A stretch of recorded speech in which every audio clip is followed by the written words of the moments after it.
Erondan doğrudan-doğru Adidas brendini orijinal krossovkalari kelgan. Görüp turganingizdek 41 razmerdan 47 razmerga bor. Kuzgi, qishki pagodalarga to'g'ri keladigan 10 xil sveti bor. Sizlar bilan svetlarini bir qator ko'rib chiqamiz. Qora sveti görüp turganingizdek dizayn ham dahshat. Shunday bo'lib turadi. Xohlasangiz birini qisib qo'ysangiz bo'ladi, xohlasangiz ochsangiz bo'ladi. Kачественный original bo'ladi do'stlar. Siniy sveti görüp turganingizdek qish mavsumi ham to'g'ri keladi. Dahshat variantda ishlangan. Hozirda boshqa svetlarni ham ko'rib chiqamiz. Yashil sveti görüp turganingizdek dizayn ham dahshat. Xohlasangiz shuni ilib qo'ysangiz bo'ladi, xohlasangiz ochib qo'ysangiz bo'ladi. Iplar ham yashil variantda.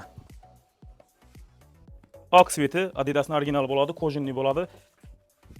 Qora sveti Adidas brendi oqatib tushirilgan 100% naturalniy koja bo'ladi. Qora kojinli varianti do'stlar. Adidasning original bo'ladi, Eronda ishlab chiqarilgan.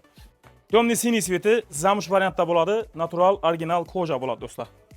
Adidas krossovkalari tushadigan original Adidas sportivkalarimiz ham kelgan do'stlar. Ko'rib turganingizdek shunday dizaynda bo'ladi. Keyin krossovkalarimizni 41 dan 47 dan original kojalari Eronniki kerak bo'ladigan bo'lsa, baholarni bilishni istasangizlar, kommentariyga plus qoldirib qo'ysangizlar, men sizlarga to'liq baholar bilan ishlangan videoni tashlab qo'yaman. To'liq videoda sportivkalarimizdan bahosini aytib o'tganmiz. Butun O'zbekiston bo'ylab dastavkalarimiz bor. Kral brend uchun ham vaqt izlanishda, sizdan dukamizda kutib qolamiz.